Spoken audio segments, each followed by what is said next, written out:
Good morning students. आज 10th class में economics का हमारा चैप्टर होगा मुद्रा और साख। इसके हम करने वाले हैं एमसीक्यू। देखते हैं हमारा फर्स्ट क्वेश्चन, मुद्रा का क्या कार्य है। यानी कि मुद्रा यानी कि रुपया पैसा जो भी हमारे पास है उसका काम क्या है। फर्स्ट ऑप्शन है वस्तुओं को बेचने में सहायक है। अगर किसी वस्तु को हम बेचना चाहते हैं, वस्तु को बेच के हमें मुद्रा मिल जाती है।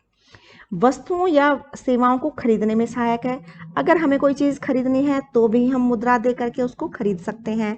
साख निर्माण यानी कि हम उस पैसे को जमा भी कर सकते हैं। तो मुद्रा के ये तीनों ही काम है। हमारा आंसर होगा उपरोक्त सभी।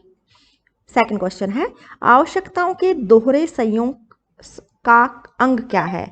दोहरा संयोग यानी कि जरूरत मुझे भी है और जरूरत तुम्हें भी है। इसका मतलब क्या हुआ कि आवश्यकता अगर मुझे बेचने की है तो दूसरे की आवश्यकता खरीदने की भी होनी चाहिए, तभी हम वस्तुओं का आदान प्रदान कर सकते हैं। जैसे पहले समय में होता था कि किसी के पास गेहूं अनाज पैदा किया और दूसरा अगर जूते बना रहा है तो गेहूं दे करके जूते खरीद लेना, यानी कि बेचने वाले की भी जरूरत हो और खरीदने वाले की भी जरूरत हो, तो हम इसको कहेंगे दोहरा संयोग, यानी कि दोनों की ही जरूरत है। तो बेचना भी जरूरी है, खरीदना भी जरूरी है और दोनों की आवश्यकता भी होनी चाहिए। यहाँ भी हमारा आंसर हो जाएगा उपरोक्त सभी। नेक्स्ट क्वेश्चन की बात करें कि किस मुद्रा का संबंध प्राचीन काल से नहीं है। देखते हैं ऑप्शन। कागज के नोट। कागज के नोट अब वर्तमान में चलने लगे हैं, जबकि पुराने समय की बात करें तो राजाओं के समय में सोने के सिक्के होते थे। कुछ राजाओं ने चांदी के सिक्के चलाए और कुछ ने तांबे के सिक्के भी चलाए। यहाँ पर हमारा क्वेश्चन है कि कौन सी मुद्रा प्राचीन काल में नहीं थी। तो प्राचीन काल में नहीं थे कागज के नोट, ये हमारा आंसर होगा। नेक्स्ट क्वेश्चन की बात करें कि सोना चांदी लोहा तांबा आदि धातुओं से बनी हुई मुद्रा को, धातु से जो भी मुद्रा बनेगी चाहे वो सोने से बने, चांदी से, लोहे से या फिर तांबे से, धातु से बनी हुई मुद्रा को धातु मुद्रा ही कहा जाएगा। नेक्स्ट क्वेश्चन की बात करें तो किस चीज को बैंक निक्षेप कहते हैं। बैंक निक्षेप, देखो यहाँ हिंदी की बजाय हमें इंग्लिश में आसानी से समझ आएगा ये वर्ड। निक्षेप का मतलब होता है डिपॉजिट, जमा करना। तो किस चीज को हम बैंक डिपॉजिट कहते हैं। बैंक में जमा जो पूंजी होगी उसी को हम बैंक डिपॉजिट कहेंगे, ना तो हम घर में रखी हुई मुद्रा को, ना बैंक कर्मचारी को हम डिपॉजिट कहेंगे। किस चीज को बैंक निक्षेप कहेंगे। बैंक में जो हमारा धन जमा है, जो पूंजी जमा है, उसी को हम बैंक निक्षेप या बैंक डिपॉजिट कहेंगे। नेक्स्ट है, भारत में करेंसी कौन जारी करता है। करेंसी यानी कि हमारे चाहे नोट हो या फिर हो सिक्के, करेंसी जारी की जाती है आरबीआई द्वारा, रिजर्व बैंक ऑफ इंडिया। अब आप कहेंगे बैंक बैंक ये वाले सिंपल बैंक नहीं जहां पर हम पैसा जमा करते हैं। ये हमारे पूरे देश का एक ही बैंक है जो सभी बैंकों से ऊपर होता है, या बैंकों का सरदार आप इसको कह सकते हैं। RBI reserve bank of India, इसको शॉर्ट फॉर्म में आरबीआई लिखा जाता है। तो भारत में करेंसी जारी करता है RBI, reserve bank of India. Next पर आते हैं कि भारतीय करेंसी में क्या शामिल है। भारतीय करेंसी में देखते हैं अब क्या है। कागज के नोट, बिल्कुल ये हम मुद्रा के रूप में प्रयोग करते हैं। धातु के सिक्के, धातु के सिक्के भी, जैसे 1 का सिक्का, 2 का सिक्का, 5 का, जो भी सिक्के हैं हमारे, ये धातु के सिक्के और कागज के नोट, ये दोनों ही हम यूज करते हैं। जबकि सोने के सिक्के अब नहीं हैं। तो यहाँ पूछा गया भारतीय करेंसी में कौन सा शामिल है। जब हमारे पास नोट भी होते हैं, धातु के सिक्के भी होते हैं, तो ए और बी दोनों ऑप्शन सही है और यही हमारा आंसर होगा ऑप्शन डी। नेक्स्ट क्वेश्चन है कि भारत का केंद्रीय बैंक कौन सा है। अभी पीछे हमने बात की थी, भारत का केंद्रीय बैंक है reserve bank of India, RBI, ये केंद्रीय बैंक है। बाकी वो हम बैंकों की बाद में बात करेंगे। नेक्स्ट क्वेश्चन पर आते हैं कि ऋण विकास के क्षेत्र में कैसी भूमिका निभाता है।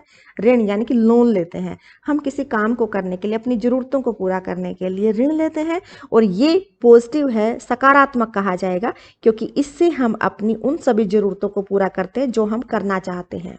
तो ये नकारात्मक नहीं होगा, सामान्य भी नहीं होगा, ये सकारात्मक कहा जाएगा। जब हमें जरूरत है हम बैंकों से लोन ले सकते हैं, ऋण ले सकते हैं। नेक्स्ट क्वेश्चन है कि औपचारिक ऋण क्या क्या स्रोत है। औपचारिक ऋण यानी कि जिसमें फॉर्मेलिटी की जाती है सब तरीके की और कोई भी किसी का शोषण नहीं होता। जैसे कितने साल के लिए ऋण लेना है तो उस पर कितना ब्याज लगेगा, फॉर्म फिल किया जाएगा, साइन होंगे, एक प्रॉपर समय के लिए वो लोन लिया जा सकता है। तो ये सारी औपचारिकताएं निभाई जाती है, उसी को कहते हैं औपचारिक ऋण। तो जैसे बैंक से हम लोन लेते हैं, सारी फॉर्मेलिटी होती है। किसी सहकारी समिति से, यानी सहकारी समिति होती है किसी एक ग्रुप के उद्देश्यों के लिए बनाई गई, जैसे किसानों की होती है सहकारी समितियां, तो किसानों को अगर ऋण चाहिए तो समितियों से ले सकता है, सारी फॉर्मेलिटी उसमें निभाई जाएंगी। ऐसे जीवन बीमा निगम, इंश्योरेंस कंपनीज जो हैं वो भी लोन देती हैं। तो ये सारी ही फॉर्मेलिटी करेंगी, सारी औपचारिकताएं निभाएंगी और व्यक्ति का किसी प्रकार का शोषण नहीं होगा। तो ये तीनों ही औपचारिक ऋण के स्रोत हैं। हमारा आंसर होगा उपरोक्त सभी। बात करते हैं अनौपचारिक ऋण स्रोतों की क्या विशेषता है। क्या विशेषता है? अब औपचारिक ऋण के ये तीनों ही स्रोत हैं, इनकी विशेषता क्या होती है? ये सरकार के नियंत्रण में होते हैं, बिल्कुल सही है। अधिक ब्याज दर, ज्यादा ब्याज नहीं होता, फिक्स होता है, कम से कम ब्याज होता है। कोई मनमानी नहीं कर सकता। जैसे साहूकारों से जब ऋण लेते थे तो उनकी मनमर्जी चलती थी, ऐसे ही किसी समर्थक ऋणाधार की आवश्यकता नहीं हो, ये भी नहीं होगा। तो यहाँ पर बात है औपचारिक ऋण के स्रोत की विशेषता है कि ये सरकार के नियंत्रण में होते हैं। नेक्स्ट क्वेश्चन है कि सोनपुर गांव में ऋण का स्रोत क्या है। अब हमारी एनसीईआरटी में हमने सोनपुर गांव के बारे में जाना था कि कुछ लोग महाजनों से ऋण लेते हैं, कुछ कृषि व्यापारियों से ऋण लेते हैं और कुछ बैंक से लोग ऋण लेते हैं। तो ऋण लेने के लिए अलग अलग लोगों के अलग अलग तरीके हैं। तो यहाँ पर हमारा आंसर होगा उपरोक्त सभी। चैप्टर में ही बात की गई है अरुण की, कि अरुण एक मध्यम वर्गीय किसान है, वह कहाँ से ऋण लेता है? तो वो तो बैंक से ऋण लेता है। अनौपचारिक ऋण का क्या स्रोत है? अब पीछे बैंक सहकारी समिति की हमने बात की, वो तो है औपचारिक स्रोत, लेकिन अनौपचारिक रूप के ऋण के स्रोत कौन से हैं? अगर हम किसी महाजन से या साहूकार से अगर ऋण लेते हैं, ये कोई भी फॉर्मेलिटी नहीं निभाई जाती। कृषि व्यापारी से अगर हम ऋण लेते हैं तो भी कोई फॉर्मेलिटी नहीं होती। रिश्तेदार या मित्र से लेते हैं तो भी कोई औपचारिकता नहीं होती। तो ये सारे ही औपचारिकता नहीं होती, तो इसको अनौपचारिक ऋण कहा जाएगा। तो आंसर होगा उपरोक्त सभी। नेक्स्ट क्वेश्चन है कि अनौपचारिक ऋण स्रोत की क्या विशेषता है। जब कोई औपचारिकता निभाई ही नहीं जाती तो ना तो ये सरकार के नियंत्रण में होते हैं, इनकी ब्याज की दर भी ऊंची होती है, कठोर ऋण की शर्तें होती हैं कि इतने समय में देना है, इतना ज़्यादा ब्याज देना है, और काफ़ी कड़े नियम होते हैं। इनकी शर्त ऐसी रख देते हैं कि ना तो उनका ब्याज पूरा हो पाता है और ना ही पूंजी दे पाता था व्यक्ति। तो इस तरीके से अनौपचारिक ऋण के स्रोत की ये तीनों ही विशेषताएं हैं। हमारा आंसर होगा उपरोक्त सभी। नेक्स्ट क्वेश्चन है कि समर्थक ऋणाधार में कौन सी चीज शामिल होती है। यानी कि ऋण लेते वक्त अगर हम कोई चीज गारंटी के तौर पर रखते हैं, जैसे मकान रख दिया कि मकान पर हमें ऋण चाहिए, भूमि जमीन हमारे पास है, उस जमीन पर हमने ऋण ले लिया, पशुओं पर ऋण ले लिया, तो ये तीनों ही ऋणाधार का काम करते हैं। हमारा आंसर होगा उपरोक्त सभी। नेक्स्ट कि गरीब परिवार किन स्रोतों से ऋण लेते हैं। अब चैप्टर में हमने देखा कि गरीब ज्यादातर लोगों द्वारा अनौपचारिक रूप से ऋण लिया जाता है, साहूकारों से, अमीरों से ऋण लिया जाता है। तो गरीब लोग अनौपचारिक साधन को अपनाते हैं, जबकि अमीर लोगों द्वारा औपचारिक स्रोत से ऋण लिया जा रहा है।